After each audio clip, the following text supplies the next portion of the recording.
የጋራ እሴቶቻችንን ወደ ላቀ ደረጃ ለማድረስ በመከባበርና በመቻቻል ላይ የተመሰረተውን አንድነታችንን በመጠበቅ በአገራችን የተጀመረውን የሰላም የልማትና የዲሞክራሲ ስርዓት ግንባታ ማለትም የመደመር ሂሳብን በጋራ ለማረጋገጥ መወሰናችንን በአቋማችን እንገልጻለን።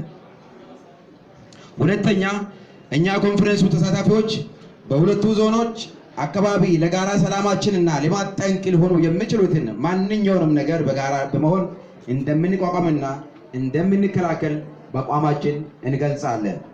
ሶስተኛ፣ እኛ የኦሮሞና የሶማሌ ህዝቦች የኮንፈረንሱ ተሳታፊዎች ትናንት ለሀገራችን ለኢትዮጵያ በአንድነት በጋራ እንደተዋደቅን ሁሉ በአሁኑ ጊዜ የጠላትን አጀንዳ አንግቦ የሀገራችንን ሰላም ለማደፍረስ የሚጥሩ እንደነ ሸኔ ሽፍታና የአልሸባብ ተላላኪዎችን በጋራ በመጣመር የምንቃወምና በተባበረ ክንዳችን የምንታገል መሆናችንን በአቋማችን እንገልጻለን። በመጨረሻ የኦሮሞና የሶማሌ ህዝብ አንድነትና ወንድማማችነት ለዘላለም ይቀጥላል።